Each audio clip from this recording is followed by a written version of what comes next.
Tarde. Estamos aqui começando mais uma palestra, uma das últimas palestras aqui da semana de Ciência e Tecnologia, né? Essa semana é sempre muito importante, a gente traz projetos de estudo, acho que está fazendo a transcrição automática aqui também. Está escrevendo aqui, ó. Vou segurar aqui. Deixa eu desligar a transcrição, peraí. Parar a transcrição, senão vai ficar em inglês ainda. A gravação está aqui. A transcrição, estamos sendo gravados, tá certo? Está gravando? Está gravando. Bom, então, desculpa, pessoal. Então, estamos começando aqui mais uma palestra, Semana de Ciência e Tecnologia. Hoje eu trouxe um convidado, que é meu amigo em particular, pessoa que eu gosto muito. Fizemos mestrado juntos e ele tem uma atuação sempre voltada nas empresas, nessa área de falências e recuperações, e hoje ele atua especialmente como administrador judicial. E como eu ressalto para vocês, para quem já foi meu aluno e para quem não foi, o que não teve essa matéria, o administrador judicial, até então, ele tinha uma figura um pouco dos olhos do juiz, né? Ele atuava na figura, né, da participação do juiz. Ele é uma pessoa que, pela própria lei, determina que pode ser um advogado, um contador, um economista, né? Então, não é só o advogado, né? Nós temos aí, nós somos, na nossa área aqui, né? Todos vocês podem militar, quem quiser interesse de estudar para militar nessa área, né?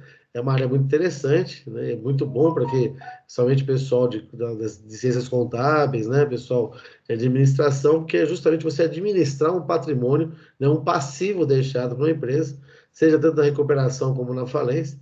Então, com a mudança da lei, essa figura que eu falei para vocês do administrador judicial mudou um pouquinho, né? Então, justamente por isso, eu quis trazer um especialista, uma pessoa bem conceituado, né? Na questão da matéria. Eu vou ler aqui o currículo, um pouquinho só do currículo dele, que ele passou aqui para mim. Vai ser 2 horas de currículo, quase a matéria toda. Frederico Rezende, ele é advogado, administrador judicial, ele pertence à INSOL International Fellow, ele é vice-presidente da IBAJUD, Instituto Brasileiro de Insolvência, ele é coordenador acadêmico adjunto da INBRA, Instituto Brasileiro de Rastreamento de Ativos, ele é membro do conselho editorial da revista Insol World, na Insol International, é palestrante, professor e mestre do curso de extensão, graduação e pós-graduação em insolvência. Tá? Então, vou deixar aqui vocês. Pessoal, fiquem à vontade para fazer perguntas. O professor Frederico falou que prefere, quem quiser fazer pergunta no meio da palestra, pode fazer, né? E ao final eu vou mandar um link para vocês responderem uma pesquisa aqui sobre a palestra ministrada, tá bom? Professor Frederico, boa noite, agradeço a presença do senhor. Seguimos aí a sua palestra, fique à vontade, estou aqui, só me chamar que eu apareço aqui. Então, tá bom. Bom, senhoras e senhores, queridos alunos do Mackenzie, muito boa noite. Agradeço pela apresentação do professor e meu amigo Fábio Vasques. É realmente uma satisfação estar aqui com vocês nessa noite de sexta-feira, né, fazendo o nosso happy hour, tratando do assunto que eu mais amo e tenho certeza que vocês vão se apaixonar um pouquinho na nossa conversa, no nosso bate-papo de hoje. O Fábio fez muito bem a introdução, porque realmente, desde o início da Lei 11.101, que é a Lei de Recuperação Judicial e Falência aqui no Brasil, que ela foi promulgada em 2005, a gente teve uma verdadeira mudança, teve uma disruptura da atuação do administrador judicial dentro do cenário dos processos de insolvência. Como aqui nós não estamos falando com advogados, nós estamos falando principalmente com economistas, administradores de empresa, contadores e etc., eu acho que não é tanto o dia a dia dos senhores conhecer processos de insolvência. Ao contrário, acho que não deve ser do dia a dia de vocês. Mas antes de 2005, a gente tinha uma lei falimentar que era muito pouco eficiente. A gente tinha um profissional que era equiparado ao administrador judicial na lei de falências antigas, antes de 2005, que era chamado de síndico na falência e comissário na concordata. Era basicamente um profissional singular que era advogado, que tinha um contador que auxiliava ele em alguns trabalhos contábeis, mas era um trabalho extremamente rudimentar, era um trabalho de muito pouca precisão e eficiência no sentido de recuperar mesmo empresas. A partir da nova lei de 2005, que já passou por uma grande reforma em 2020, que foi através da Lei 14.112, o administrador judicial, que é esse novo profissional, como o professor Fábio antecipou os senhores, é esse novo profissional auxiliar do juiz, tanto em processos de falência quanto em processos de recuperação judicial. Ele teve a sua atuação, assim, teve uma situação de protagonismo nesses processos. Ele teve a sua atuação e as suas incumbências, as suas atribuições ampliada de sobremaneira. Para vocês terem uma ideia, e por isso que é uma palestra extremamente importante, não só para alunos de graduação em Direito, mas para alunos de graduação em Economia, Administração de Empresas, Contabilidade, porque a própria Lei 11.101, no artigo 21, se vocês quiserem conferir depois lá, ela fala que administrador judicial será um profissional de confiança do juiz, preferencialmente, um profissional idôneo, né, de confiança do juiz, preferencialmente advogado, administrador de empresas, contador, economista ou pessoa jurídica especializada. Com o andamento das recuperações judiciais e das falências ao longo da vigência dessa Lei 11.101 de 2005, foi se demonstrando a relevância, o tamanho da relevância desse profissional na efetividade dos processos de insolvência, e acabou virando basicamente uma praxe dos juízes realmente nomearem empresas, pessoas jurídicas especializadas e não profissionais singulares, porque o processo de falência e o processo de recuperação judicial exige conhecimentos multidisciplinares para que você faça uma fiscalização efetiva numa empresa em recuperação. Você vai precisar de um contador, você vai precisar de advogados, você vai precisar de economistas, advogados, administradores, enfim, todas essas profissões que a lei elencou como as principais para o exercício eficiente da administração judicial. Então, fiquem sabendo todos os senhores, atualmente, não só os senhores podem ser responsáveis técnicos de empresas que exercem a administração judicial, mas podem também integrar uma empresa dessa natureza. Para vocês terem uma ideia, atualmente, as empresas de consultoria internacional, como Deloitte, KPMG, Ernst Young, as chamadas Big Four, elas têm exercido a função de administradores judiciais em processos de grande vulto. Então, as grandes empresas de consultoria entraram nesse mercado, assumindo a administração judicial, mas nós temos inúmeras outras empresas de um pouco menor porte, que também exercem, muitas vezes, de forma exclusiva, essa atividade de administração judicial. E aí é essencial que a gente tenha contadores, que a gente tenha administradores de empresa, que a gente tenha advogados, que a gente tenha economista dentro do quadro de funcionários dessa empresa que irá exercer o papel de administrador judicial, que, como o professor Fábio já antecipou, na recuperação judicial é basicamente uma fiscalização da empresa e uma assessoria ao juiz, dando pareceres jurídicos ou contábeis, e na falência o administrador judicial acaba efetivamente gerindo todos os ativos da empresa falida com um objetivo, né? Não é de exercer atividade empresarial, o objetivo é liquidar esses ativos, mas até para liquidar você precisa gerir, você precisa administrar, você precisa prestar todas as contas da gestão desse patrimônio, enfim, então é realmente um trabalho que exige uma confluência de conhecimentos técnicos científicos que abrange esses conhecimentos multidisciplinares na área jurídica, contábil, de administração de empresas, de economia. Então, fazendo esse breve introito para vocês terem uma rápida ideia da quantidade de conhecimentos que se demanda para exercer de uma forma plena o papel do administrador judicial, como aqui a maioria de vocês, ou 100% de vocês, não são da área jurídica, eu vou focar um pouquinho mais no cenário de insolvência, no mercado de insolvência, que é algo que, basicamente, desde o início, desde março de 2020, é o que todo mundo discute, a crise. Atualmente, no mundo, só se fala em crise. Crise do sistema de saúde, crise financeira global, crise macroeconômica e, naturalmente, todas essas crises acabam repercutindo diretamente na crise empresarial.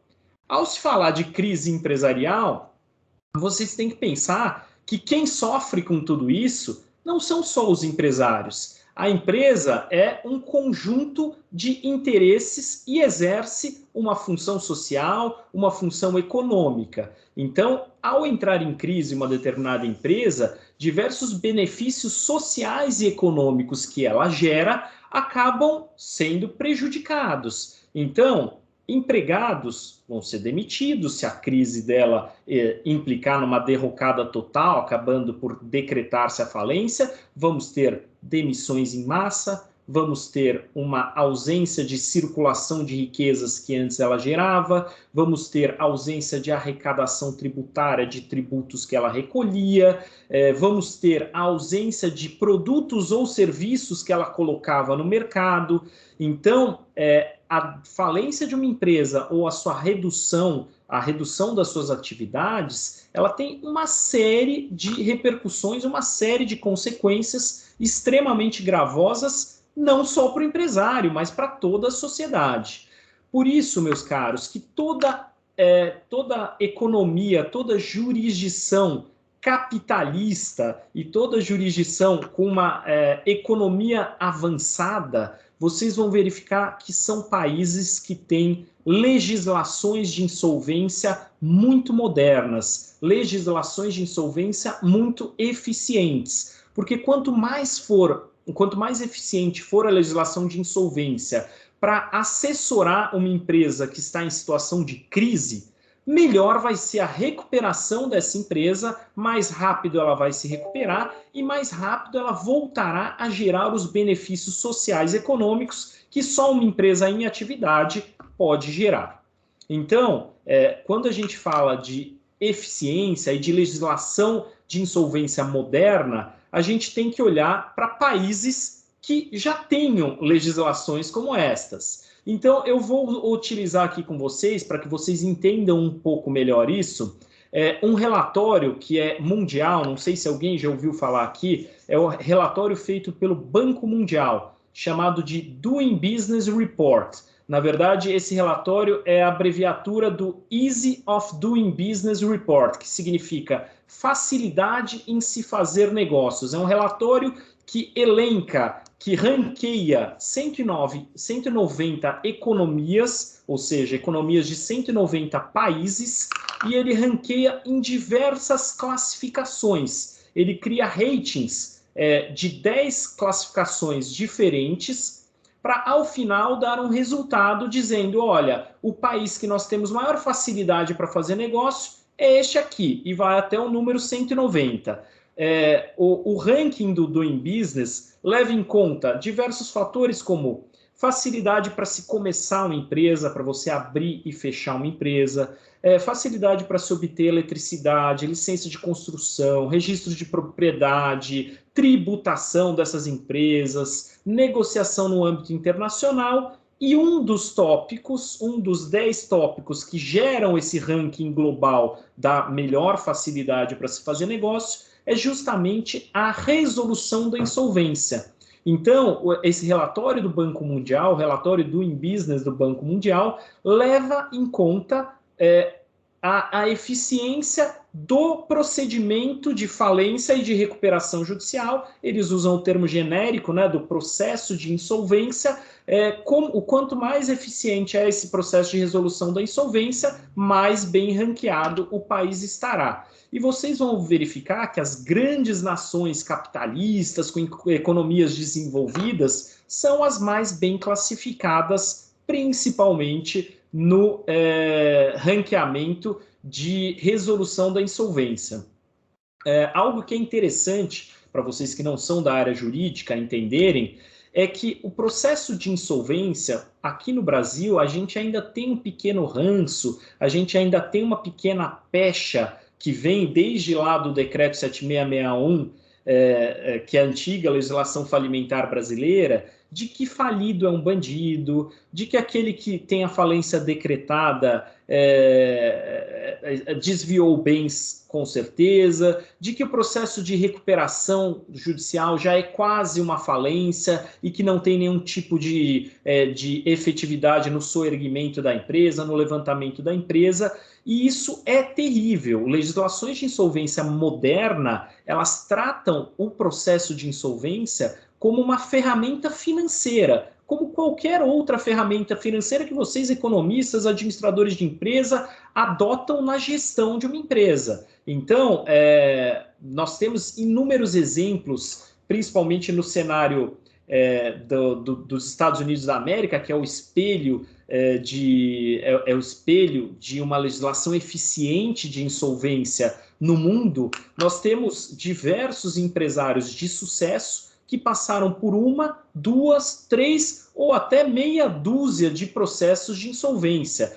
O chamado Chapter 11 no Bankruptcy Code, que é a legislação de insolvência norte-americana, é equiparado à nossa recuperação judicial. Aliás, a nossa recuperação judicial se valeu muito de muitos exemplos e se inspirou muito, bebeu da mesma fonte do Chapter 11 da legislação norte-americana. E aí eu dou como exemplo o presidente, o antigo presidente dos Estados Unidos, Donald Trump, passou por mais de 4 processos de Chapter 11 nas suas empresas. Seria como se ele tivesse entrado e saído de 4 recuperações judiciais aqui no Brasil.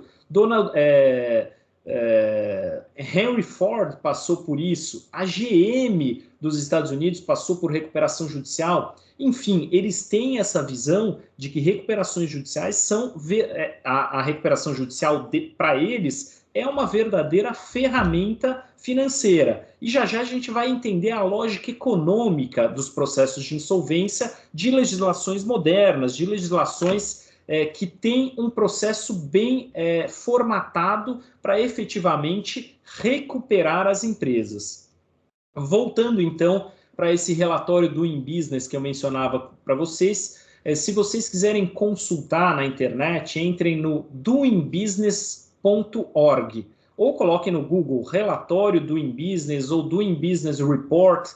No relatório do Doing Business vocês vão encontrar, inclusive, uma versão resumida traduzida para quem não dominar o idioma inglês. Vocês vão conseguir encontrar alguns pontos em português que já dá para ter uma noção, vocês já conseguem começar a entender.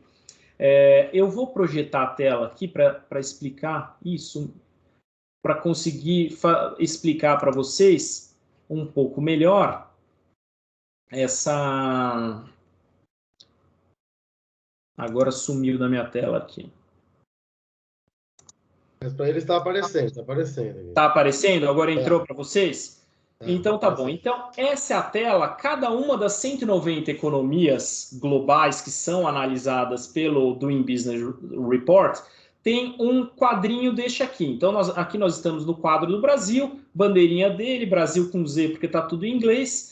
E aqui esse DB Rank, é o Doing Business Rank, é a posição do Brasil frente a 190 economias que foram analisadas. Vejam, o Brasil está na triste posição de número 124. E por que isso? Porque eles fazem uma média dos 10 índices que são analisados. Então, temos aqui embaixo, não sei se vocês estão conseguindo enxergar, tá um pouco, vou tentar dar um pouco mais de zoom aqui.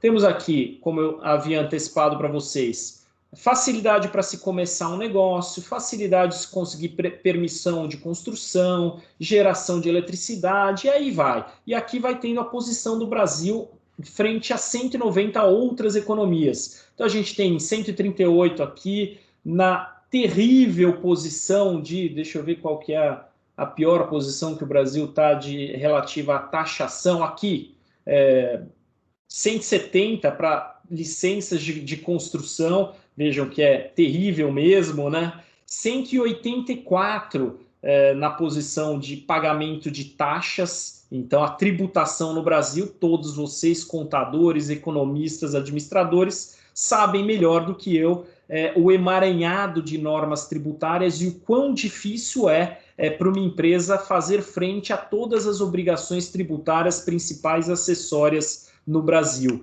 Então, frente a 190 economias analisadas, nós temos o Brasil como a posição 184, estamos quase lá na rabeira das 190 economias. O que não acontece com a resolução de insolvência. Nós vemos que o Brasil, dentre os índices analisados, até que está numa honrosa posição de número 77 dentre as 190 economias. Bom, por que isso? Porque nas modernas legislações de insolvência, a gente vai levar em consideração alguns aspectos que aí vocês vão entender toda a lógica econômica de um processo de insolvência. Então, vejo aqui, na resolução de insolvência, o principal tópico que se leva em conta é o recovery rate, a taxa de retorno, a taxa de recuperação que alguém tem, que um credor tem, quando uma empresa entra no processo de recuperação judicial ou no processo de falência. Então, uma empresa entrou num processo de insolvência, seja falência, seja recuperação judicial, faz-se a média do quanto os credores recuperam do valor emprestado para a empresa e isso gera esse recovery rate. A taxa de recuperação é medida em centavos de dólar. Então, se eu emprestei para uma empresa $1, vamos colocar $100, eu emprestei para ela $100, a taxa que me retornou no processo de insolvência, o tanto que eu consegui recuperar nesse processo de insolvência, vai ser o meu recovery rate. Então, vejam que a taxa de recuperação no Brasil é extremamente baixa ainda, 18,2 centavos de dólar. Então, eu emprestei $1, a empresa entrou em processo de falência ou recuperação no Brasil, em média, né? É óbvio que não é em todos. Em média, vai se recuperar 18,2 cents desse $1 emprestado. E aí é interessante para vocês verem empresas que estão na cabeceira, né? Países que estão na cabeceira desse ranking. Eu dou exemplo aqui no ranking de resolução da insolvência, vou até tirar aqui da projeção de tela de vocês, voltar para a minha imagem, e vou citar alguns dados desse Doing Business Report. Então, a taxa de recuperação na Finlândia, por exemplo, é de 88 centavos para cada $1 emprestado. Então, basicamente, 88% do que você emprestou para uma empresa que entre em processo de recuperação na Finlândia, você vai ter o retorno de 88 centavos, 88%. Nos Estados Unidos, 81%. No Japão, passa de 90% essa taxa de recuperação dos ativos emprestados em um processo de recuperação judicial. Já no Brasil... Pode falar, Fabio. Um aluno aqui, o Marcelo Martins Pereira, falou que semanas atrás a revista Isto É deu uma notícia de que o Banco Mundial anunciou a descontinuidade dos estudos sobre a qualidade de ambiente negocial e a interrupção da divulgação do relatório do Doing Business. Qual foi o motivo? A divulgação passadas relacionadas ao Brasil continuam válidas apesar dessa notícia? Perfeito. Quem foi o aluno que fez a pergunta? Marcelo Martins Pereira. Boa, Marcelo. Bom, primeiro, parabéns pela... Marcelo, se quiser abrir a câmera, parabéns por estar extremamente atualizado na matéria. Realmente, essa notícia é saída do forno. Acho que tem um pouco mais de um mês que o Banco Mundial divulgou essa descontinuação em princípio, tá? Ele divulgou uma descontinuação em princípio do relatório do Doing Business. Tanto é que essa projeção que eu fiz para vocês é do Doing Business de 2020. Já deveria ter sido divulgado o de 2021. Então, eles atrasaram a divulgação do relatório de 2021 e antes mesmo de divulgar o de 2021, eles vieram com essa notícia. A expectativa que a gente tem de bastidores é que esse relatório volte a ser divulgado, volte a ser feito. É um relatório que consome muito custo, tem diversos grupos de trabalho gigantescos para poder gerar esse relatório, e o grande problema, a causa, Marcelo, da descontinuidade foi por descobertas de fraude na colheita das informações, principalmente em países africanos da região subsaariana, tá? Eu vi uma mensagem aqui, eu achei que era para mim. Então, realmente, eles interromperam um trabalho fabuloso por fraude ou por manipulação de dados em alguns países. Infelizmente, isso é extremamente triste, mas, com certeza, ainda com essa informação, permanece como sendo um relatório de natureza global mais abrangente que nós temos para poder minimamente comparar a eficiência dos sistemas de insolvência de diversos países. Ainda vai continuar por muito tempo sendo basicamente a única ferramenta da gente ter um mínimo de comparação de eficiência entre os sistemas de insolvência globais. Óbvio que não é só o Doing Business que mede essa eficiência dos sistemas de insolvência, a gente tem outros métodos e o próprio mercado de crédito, né? Quem empresta dinheiro globalmente, quem investe globalmente, quem injeta recursos em empresas em nível global, óbvio que se lastreia em até algum ponto, ou se lastreava em até algum ponto, como uma referência no relatório do Doing Business, mas os grandes fomentadores de empresa, que é o mercado de investimento internacional, é quem tem a melhor referência da eficiência da resolução de insolvência dos países globalmente. E eu não tenho dúvida em afirmar que o mercado creditício chancela que as principais economias globalmente em nível de insolvência seriam Finlândia, Estados Unidos, Japão, Alemanha, Noruega, e aí seguem, essas são as 5 primeiras em resolução da insolvência globalmente, e aí segue até os 190 países. Mas se a gente pega nos últimos 10 anos as referências dos países que lideram o ranking de resolução da insolvência no Doing Business, fica muito tranquilo para a gente perceber que é um relatório minimamente sério, embora tenham ocorrido essas situações de fraude que até fizeram com que descontinuassem ele em 2021. E aqui até é interessante eu mencionar, eu estava participando de um grupo de trabalho do Ministério da Fazenda. Esse grupo de trabalho vinha adotando, junto ao governo federal, uma série de medidas para melhorar o ranqueamento do Brasil no relatório do Doing Business. E tivemos uma série de legislações que foram promulgadas neste ano que aumentariam substancialmente as notas, né, os rankings do Brasil no Doing Business para o relatório de 2022. A reforma da Lei 11.101 pela Lei 14.112 é uma delas. A gente ganharia mais de 2 pontos na resolução da insolvência e em inúmeros outros índices. Vocês devem ter acompanhado a alteração da lei de facilitação de abertura de empresas recentemente promulgada. Isso também melhoraria muito o ranqueamento do Brasil no Doing Business de 2022.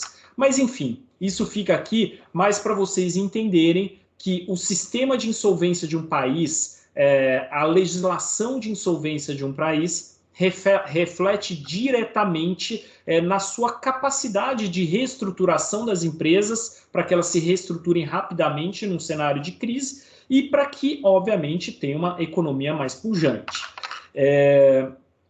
Agora, voltando para o nosso assunto, o que eu quero que vocês entendam? A lógica econômica de um sistema insolvencial, de uma legislação de insolvência.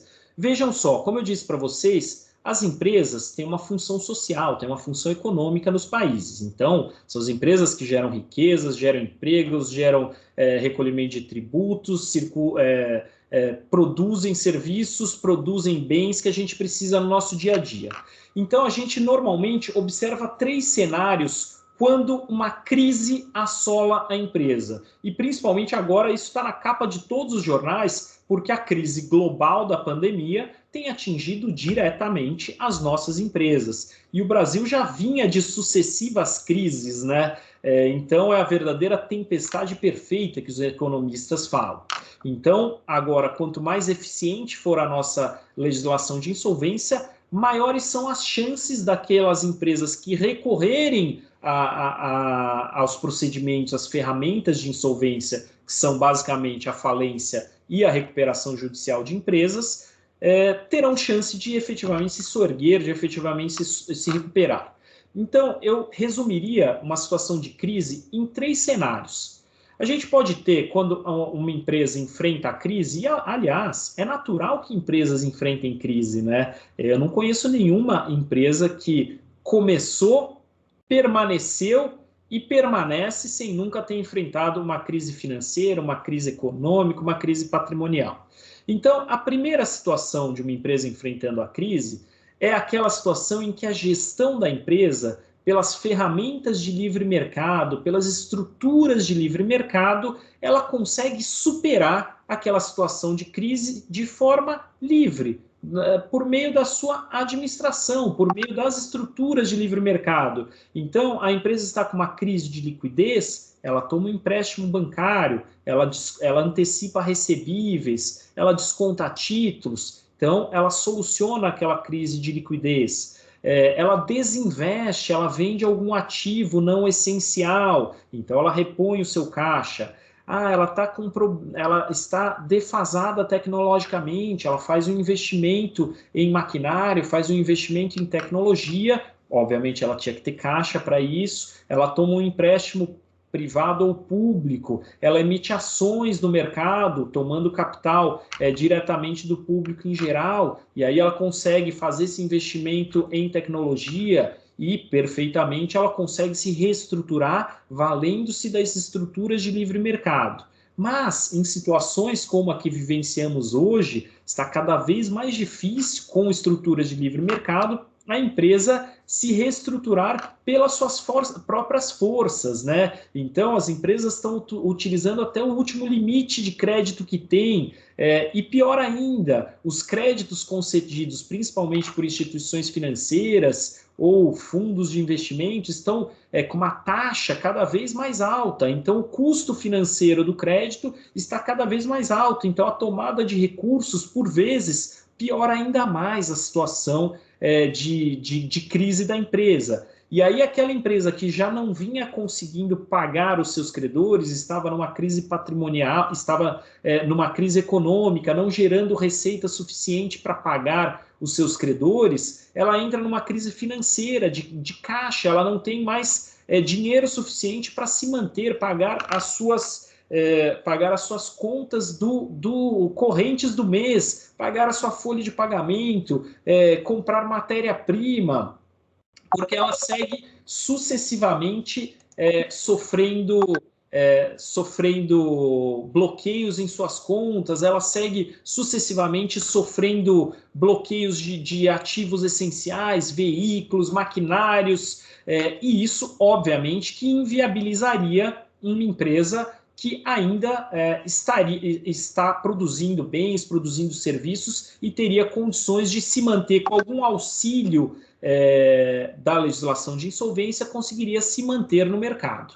Então, é aí que a gente entra nas duas outras opções. A primeira opção é empresa em crise, pelas estruturas de livre mercado, ela consegue se recuperar e voltar a ser uma empresa saudável financeira e economicamente. Ela não consegue pelas estruturas de livre mercado, ela vai recorrer ao sistema insolvencial, ela vai se valer da legislação de insolvência, ela vai pedir ajuda para o judiciário. E essa ajuda, basicamente, é a recuperação judicial. E, em último caso, não é nem uma ajuda para o empresário, é uma ajuda para o mercado em geral, que é a falência. Então, vamos à primeira solução, que é a solução da recuperação judicial. Então, esse empresário que não conseguiu se valer das estruturas de livre mercado para se recuperar sozinho, ele começa a sofrer bloqueios em suas contas, mas ele ainda tem uma atividade viável, ele ainda permanece empregando, ele ainda permanece produzindo bens, esses bens são demandados no mercado, ele não tem um atraso tecnológico muito grave, ele consegue continuar produzindo de forma competitiva. Então, para evitar esses bloqueios, para evitar que credores um passe na frente do outro, receba tudo e os demais não recebam nada e com isso você acabe com a empresa, esse empresário ajuiza a chamada recuperação judicial. A recuperação judicial tem dois pilares para manter esse empresário no mercado.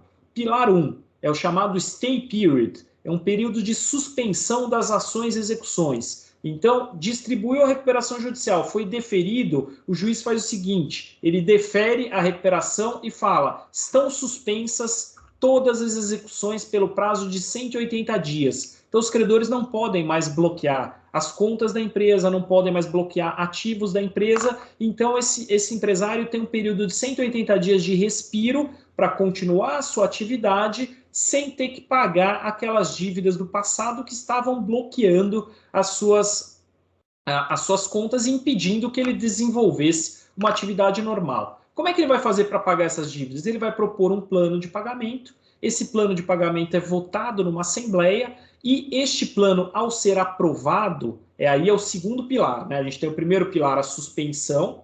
Com a suspensão das ações e execuções, você chama todo mundo para a assembleia para negociar. Pensem, um credor não vai querer negociar se ele está com a conta do devedor bloqueada. A partir do momento que ele não tem mais essa ferramenta do bloqueio, essa diferença, né?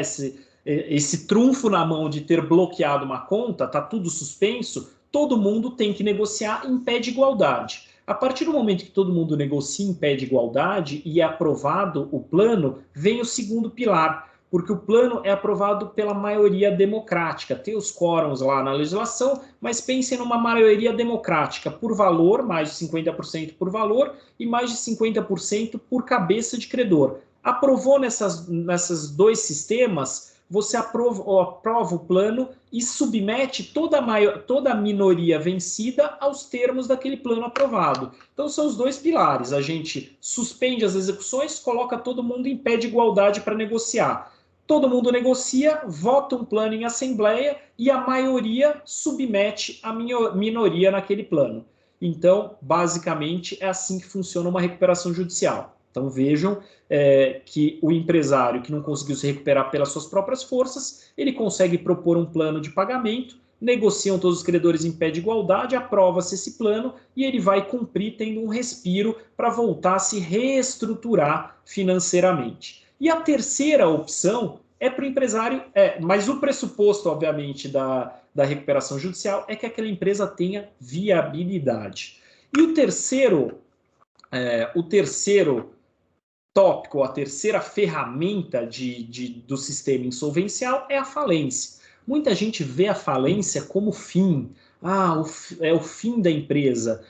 Não é dessa forma que tem que ser vista a falência. A falência é um mecanismo de saneamento do mercado empresarial. Uma empresa inviável que se mantém no mercado, ela não paga tributos, ela não paga seus funcionários direito, ela não paga seus credores, ela não produz bons bens e serviços, então ela está atrapalhando o mercado. E ao decretar a falência da empresa, a legislação de insolvência está saneando o mercado, está limpando do mercado uma empresa inviável.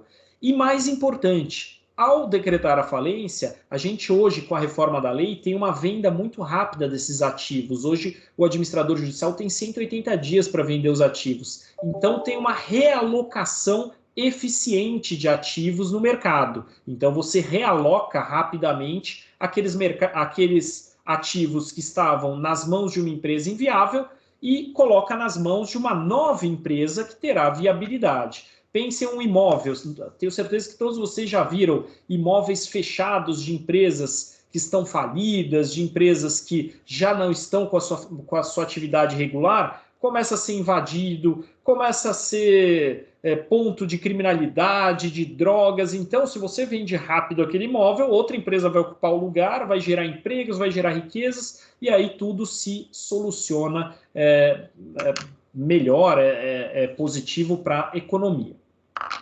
Então, maravilha, nós temos essas três opções dentro de uma legislação de insolvência quando estamos com uma empresa em crise. Ela se reestrutura sozinha pelas estruturas de livre mercado, ela se vale de uma recuperação judicial ou ela tem a falência decretada para possibilitar que os seus ativos sejam realocados nas mãos de outros empresários que estejam começando ou que já estejam exercendo a sua atividade.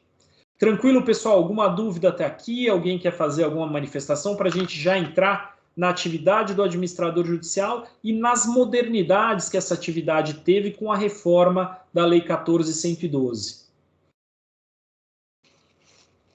Professor Fábio? Professor, eu tenho uma pergunta. Não, brincadeira, né? Vamos lá, fica à vontade. Não, eu gostaria só de avisar o pessoal para ficar calmo aí, o pessoal que está mandando mensagem aqui, que se vocês estão aqui é porque vocês estão na lista, tá? Muito bem, professor. Alguém tem uma pergunta, pessoal? Fique à vontade, aproveita aí a presença do professor Frederico, que a gente vai a questão principalmente contábil, né? O professor Frederico utiliza muito de contadores, principalmente fazer os relatórios, né? Justamente é uma coisa importante até frisar, porque eu falo para meus alunos que a recuperação judicial ela tem que ser vendida ao juiz. Né? E isso quem faz, na verdade, não é o advogado, é o contador, que demonstra que a empresa é viável, né? Então, o contador fala para a gente, eu só fico lá esperando o documento chegar, porque vocês vão mostrar documentalmente, né, dentro dos parâmetros da contabilidade, que aquela empresa está passando por um momento de dificuldade financeira momentâneo, e que isso, assim que passar aquela crise, ele vai com certeza poder voltar ao que era, ou né, tentar, pelo menos, se manter aí após a crise, né? Então é muito importante que isso é a função do contador, não de nós, advogados, né? É exatamente isso. Na verdade, aí então já vamos entrar na função do administrador judicial. Por que é tão importante o papel dos economistas, dos contadores dentro da equipe multidisciplinar do administrador judicial? Como eu disse para vocês no início, na recuperação judicial, o administrador judicial exerce uma atividade bastante análoga à de um auditor. Mas é um auditor com um braço jurídico, porque ele também dá uma série de pareceres ao magistrado, auxiliando no andamento do processo principal. Mas em matéria contábil, para vocês terem uma noção, é como se fosse as auditorias fazem análises trimestrais, semestrais ou anuais, né? Na recuperação judicial, o administrador judicial faz análises mensais. Então, é um trabalho de fôlego, é um trabalho de peso para contadores, todo mês proceder a uma análise, a uma verificação de conformidade da sociedade que está em recuperação judicial, mês a mês. Então, o administrador judicial todo mês tem que ir na empresa fisicamente, pelo menos uma ou duas vezes, para fazer verificação de estoques, para fazer verificação de documentação contábil física, para fazer verificação das operações em si, funcionários, se aquele número de funcionários que foi apresentado no CAGED corresponde ao número de funcionários que efetivamente estão exercendo as atividades. E, obviamente, com a pandemia, eu já vou incluindo aqui os avanços tecnológicos que a nossa atividade sofreu, notadamente após a pandemia. A gente já fazia muita coisa com auxílio da tecnologia, principalmente na confecção dos relatórios. Tenho certeza que todos vocês que estão cursando contabilidade, principalmente, já tiveram acesso a sistemas, softwares de controle, de controle financeiro de empresas. Então, esse tipo de software é essencial na vida do administrador judicial para proceder ao controle das atividades financeiras das empresas em recuperação. Frederico, tem uma pergunta da aluna Enia Maria dos Santos, quer saber o que precisa para ser um administrador judicial? Maravilha. Muito simples, muito simples. Basicamente, você precisa ser idôneo. Esse é o único requisito da lei, porque a lei fala no artigo 21, profissional idôneo. preferencialmente advogado, economista, administrador de empresas, advogados ou pessoa jurídica especializada. A lei não traz nenhum requisito adicional, então a idoneidade é o único requisito objetivo. Então você pode ser chefe de cozinha e ser nomeado administrador judicial. Tá? Aliás, você não precisa nem ter curso superior. Acontece que, com a evolução do mercado, os juízes têm dado preferência, eu diria, em mais de 90% dos casos, na nomeação de pessoas jurídicas com equipe multidisciplinar, porque, como eu disse para vocês, é essencial a gente ter pelo menos advogado nessa equipe multidisciplinar, contador e administrador de empresas. Economista também é extremamente salutar. Mas sem essas 4 especializações, é muito difícil você ter uma administração judicial com eficiência. Você precisa ter uma equipe, porque você vai precisar fazer todos esses relatórios de análise contábil, financeira, demandam a assinatura de um contador, as peças, as petições juntadas no processo demandam a assinatura de advogado, que vai ter que protocolar. E até para dar um exemplo para vocês, nas Big Four, nas grandes consultorias financeiras que hoje atuam como administradoras judiciais, não necessariamente a gente tem como responsável técnico, a pessoa que assume a frente da atividade de administração judicial, contadores, economistas ou advogados. A gente tem engenheiro civil na Álvares Marçal, a gente tem contador na KPMG, enfim, vocês vejam que basta ter uma formação mínima, com nível superior, acho que é uma exigência mínima, mas, no geral, como são nomeadas empresas, o que faz a empresa de administração judicial ser eficiente é a equipe que ela tem. Por isso que todos que aqui estão, administradores, advogados, economistas e contadores, são os profissionais que efetivamente fazem com que a administração judicial funcione de forma eficiente, seja na recuperação judicial, seja na falência. Na falência, como eu disse, a gente vai precisar de uma gestão de empresa mesmo, porque ao assumir todo o ativo de uma empresa falida, o administrador judicial tem que começar a prestar contas, fazer a contabilidade daquela empresa, recolher tributos. Se houver uma continuidade provisória, ele vai ter que contratar um administrador interino, vai ter que contratar um gestor judicial para tocar aquelas atividades de forma interina, de forma provisória. Pensem que eu pego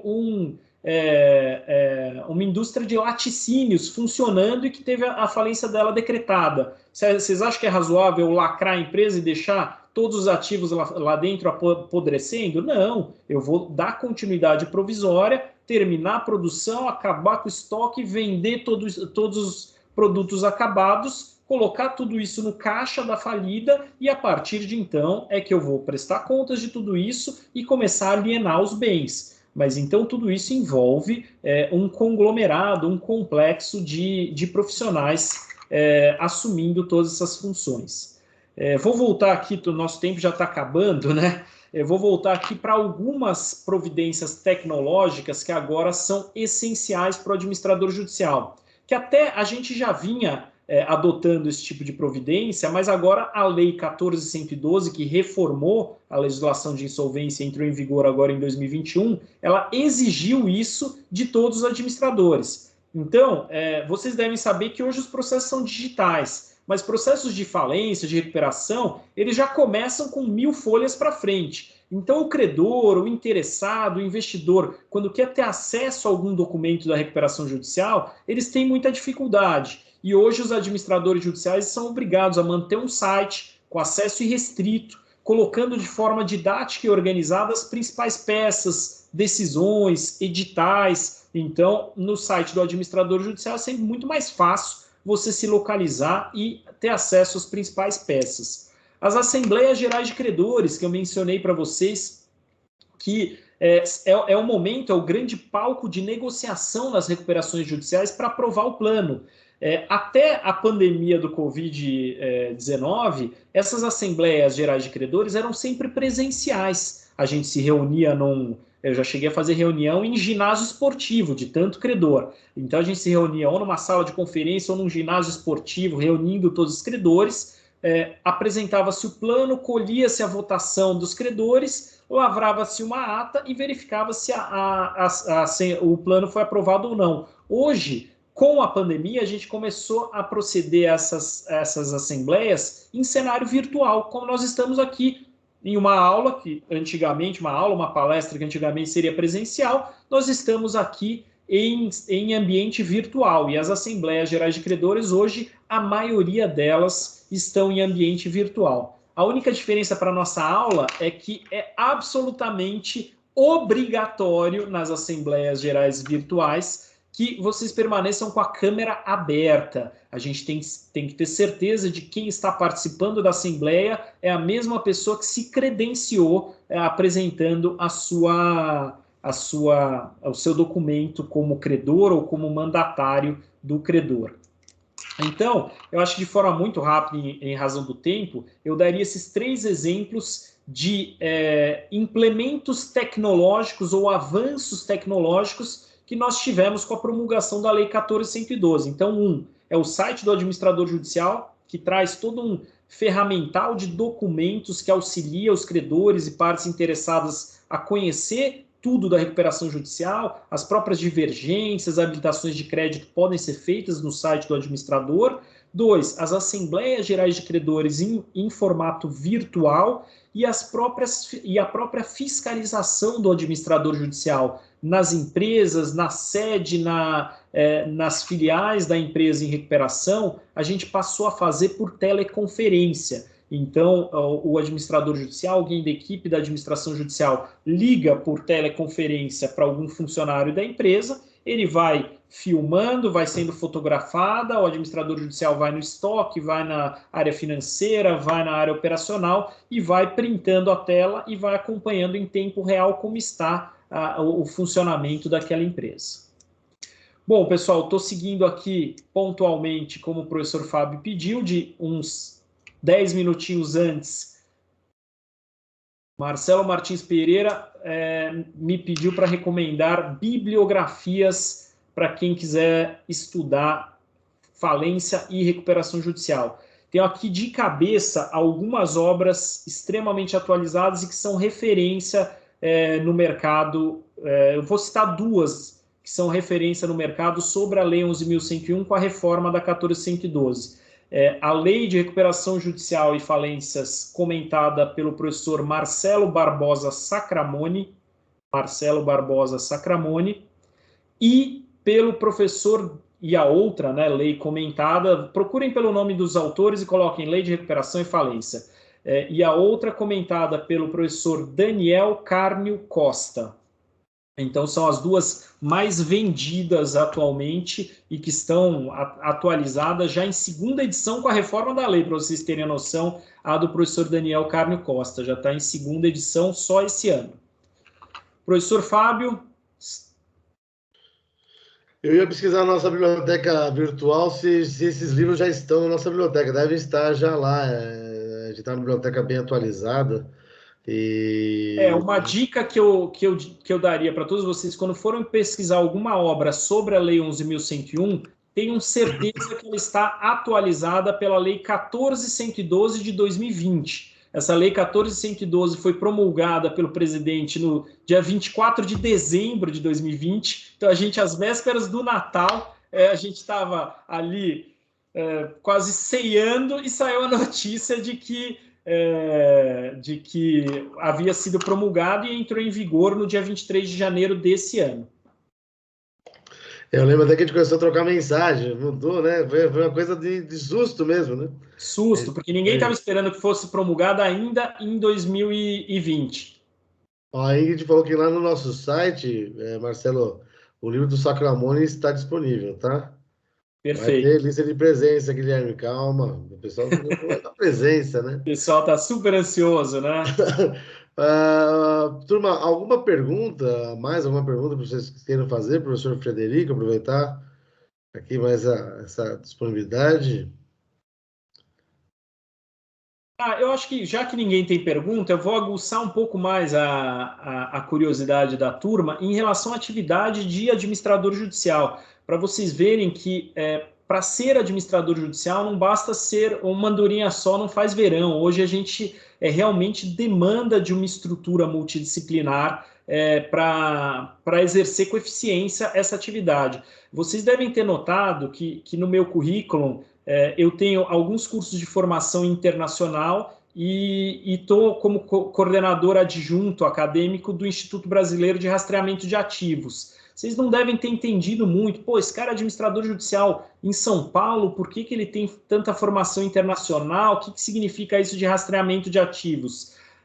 Com a evolução da atividade empresarial, os empresários também evoluíram nas modalidades de desvio de ativos. Então, grandes empresas e empresários profissionais que no passado utilizavam de metodologias muito simples para desviar ativos, que o administrador judicial conseguia em território nacional recuperar esses ativos, hoje esses empresários, como vocês já devem ter lido em jornais, não só empresários como políticos, adotam técnicas muito requintadas para desviar e dissipar ativos de uma empresa, como políticos fazem também, né? Como que eles recebem dinheiro de corrupção, dinheiro de propina? Eles mandam para o exterior através de estruturas, criação de estruturas de empresas offshore, criação de estruturas de trusts, e com isso acaba demandando do administrador judicial profissional que ele tenha formação e capacidade de litigar no exterior e fazer busca desses ativos no exterior. Infelizmente, depois da pandemia do Covid-19, eu estou fazendo todas as audiências de processos que a gente tem no exterior por teleconferência, como a gente está aqui, mas no passado eu precisava com bastante frequência fazer viagens para o exterior, para fazer audiências no exterior, o que acaba sendo muito interessante para a atividade do profissional de também litigar, né, exercer a sua profissão de advogado em outra jurisdição. Então é outro atributo aí, outra atividade super interessante que está na parte investigativa da profissão do administrador judicial. Ô, Frederico, a última pergunta aqui, com a Vanessa. Além da idoneidade, né, de ser contador, advogado, economista, o administrador, ela pergunta qual o próximo passo para conseguir trabalhar nessa área? Precisaria ser concurso? Não. Se vocês entrarem no site do Tribunal de Justiça, existe um campo portal de auxiliares. Procurem lá, coloquem no buscar portal de auxiliares. E aí vocês fazem um mero cadastramento no portal de auxiliares juntando os documentos necessários. Eles exigem basicamente currículo, seja do responsável técnico da empresa, quando for uma pessoa jurídica, ou da pessoa física, e as certidões negativas. Você tem que ter a capivara limpinha, tá? Então, certidão negativa criminal, certidão negativa de protesto, de distribuidor civil, família, falência, etc. Basicamente isso, não tem nenhum atributo diferenciado. E aí, na sequência, você tem que levar sua pastinha lá e se apresentar para os juízes, porque quem nomeia, quem te contrata, são os juízes. Alguém perguntou sobre estágio. Professor Fábio, posso colocar meu e-mail aqui no chat? Pode. Vou colocar meu e-mail. Quem quiser mandar currículo para estagiar na minha empresa, nós estamos sempre contratando. Nós temos. Eu ia falar também que as Big Four, principalmente, né, tem a área de falências, recuperações, né? Sim. Até nós temos. Eu indiquei um aluno para você, né, Frederico, para fazer a parte contábil, um determinado período, e justamente existe esse. Muitas vezes você não sabe, mas na auditoria existe essa atividade, existe um departamento só de falências e recuperações. Então, muitas vezes o pessoal fica muito questão de auditoria, mas nas auditorias existe um departamento para isso. Né? Eu tive até aluno que falou assim, professor, agora eu estou entendendo o que o senhor falava, porque agora eu estou lá na auditoria, na Price, estou fazendo uma parte de falências, então estou aprendendo. Agora que eu estou encaixando tudo que o senhor falava, né? Exatamente. Quando a gente fica falando as coisas para vocês que não são da área, vocês ficam meio assim, sem entender direito a funcionalidade da coisa, né? Então, agora vocês veem que até o Frederico está trazendo aqui bastante informação e veja que é uma área que a gente precisa, né? A área que necessita uma atividade multidisciplinar, efetivamente, né? Então, então muitas vezes pensa assim, é só advogado. O Frederico trouxe aqui para vocês falando que não é. Nós temos que usar os sistemas informatizados. Hoje em dia tudo é pela internet, né? A gente não faz mais editar um jornal, a gente não faz mais.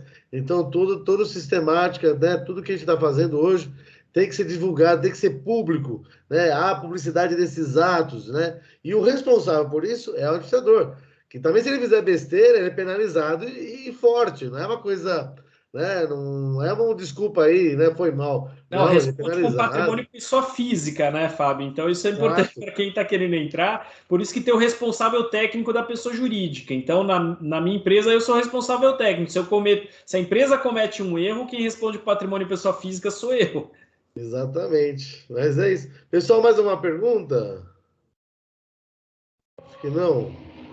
Turma, eu agradeço. Eu peço primeiramente que vocês respondam aí a pesquisa sobre a palestra. Vai colocar de novo o link para vocês, né? Agradecer, eu vou fazer a chamada de vocês. Eu vou agradecer aqui o professor Frederico, que essa função administrativa institucional nossa, ele já passou dessa fase, né? Quantas palestras assistimos, né?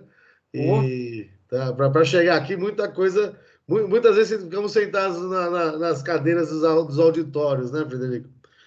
A gente não E, para nunca de ficar sentado como aluno. exato, não para Mesmo, nunca. Continuamos sempre que possível, estamos em alguns, né? Por mesmo nos sinal, que o último congressos, que você foi com o Paulo, eu queria ter ido, não deu para ir. nos Gostaria de ter ido congressos só que a com gente você. vai palestrar, eu também fico como ouvinte sempre. Então, Sempre, né? Então, eu queria agradecer imensamente, Frederico, pela sua presença aqui. Foi muito bom você trazer essas informações. Eu sempre coloco isso para eles, que muito se fala da questão do futuro da contabilidade, da administração, e existe ramo, muita coisa para se atuar, tá? E em especial aí o carinho que você trouxe as informações, eu acho que. E olha, eu sei, né? Vocês têm o e-mail do Frederico aí. Se vocês tiverem alguma pergunta para fazer, não só mandar currículo, se tiver interesse, pode mandar para ele, ele vai responder com todo carinho. É uma pessoa que está sempre disponível para atender a gente. Pedi para ele vir aqui, ele veio. Então, além, só para falar para vocês, esqueci de falar, além de tudo isso que ele faz, ele também é triatleta, ele faz Ironman. O cara é meio maluco, gente. Ele faz e corre, vai correr 40 quilômetros. Depois eu tô dormindo, o cara tá correndo, né? Então, ele é um cara fantástico, gente. Gosto muito dele, é meu amigo, e graças a Deus estamos sempre juntos aí. E mais uma vez ele pôde me ajudar aqui, trazer informações boas para vocês. Frederico, obrigado de coração. Um beijo na família. Fica com Deus. Eu vou seguir aqui com os alunos só para fazer a chamada. E espero que quando precisar, conto com você novamente. imagina, foi um prazer, Fábio. Obrigado pelo convite. Só fiquei triste de não ver pelo menos um rosto dos alunos. Eu gosto de ver aluno na sala de aula ali, conhecer quem eu tô. Mas enfim, Pessoal, foi quem um puder prazer. liga a câmera aí para a gente fazer uma foto, então. As aulas que eu dou em curso de pós-graduação, a gente sempre tira uma foto Ah, todo mundo. Ó, lá a Fernanda, pelo menos eu conheci a Fernanda. Legal, pessoal. Foi um prazer conhecê-los. Espero que a gente tenha uma nova oportunidade. Pode me chamar que eu estou sempre presente, Fábio. legal, obrigado, viu? Obrigadão. Vou sair aqui. Boa sexta para vocês. Prazerzão, pessoal. E mandem currículos, que com certeza terei prazer de entrevistá-los também. Quem sabe vão trabalhar na área de administração judicial com a gente. Tchau, tchau. Obrigado, Fede. Forte Um abraço. abração. Até mais. Tchau, tchau. Obrigado. Turma, muito obrigado pela presença de vocês. Obrigado, Fernanda, por abrir sua imagem aqui, né, compartilhar. Ainda tem a foto. A gente está sempre à disposição. Quem tiver dúvida sobre essa questão, pode mandar mensagem. O meu é fabio.vastos@mackenzie.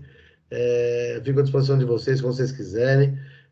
Qualquer dúvida que tiver, o Frederico, eu estou sempre com o Frederico, a gente trabalha, eu faço muita coisa com ele, essa parte de falências, né?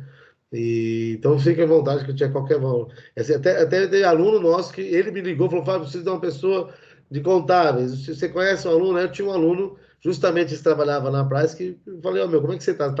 Você dá para fazer um serviço, um freelancer para um amigo meu que está precisando agora? De vez em quando pega processos muito grandes. E aí cai como uma surpresa, na verdade, né? Você não sabe o que vai vir, né? Então o juiz te nomeia e você aceita ou não, né? Fica a seu critério você aceitar, se você consegue arcar até com o custo inicial disso, né? Tem um custo aí para né, inicialmente, você tem que ter, como o Frederico falou, tem uma equipe multidisciplinar, é muito importante. Então, eu fui advogado da Igesa da falência, da Igesa, da falência da Igesa. A Igesa era uma fabricante de tanques de guerra, né? Justamente no escritório que o Frederico tinha trabalhado antes. E, assim, eu conheci o contador, eu lembro que eu dei aula aí numa outra instituição, eu levei meus alunos a conhecer o contador, né, para constar como é que foi, porque foi do dia para a noite um negócio assim, monstruoso, uma das maiores falências do Brasil. Então, ele teve que alugar um andar inteiro, contratar mais de 10 funcionários lá para trabalhar 24 horas por dia, para poder levantar toda a documentação, todas as obrigações da empresa. Então, isso acontece bastante também, tá? Então, é sempre bom, de vez em quando ele fica lá no guardado ali o nome, ele vai ter, né, vai aparecer, não é sempre que tem a coisa duradoura também, né? De vez em quando vocês já estão formados. Agora, a questão de estágio já é outra sistemática, que precisa ter gente ali o tempo todo fiscalizando, né? Sendo porque ele assina.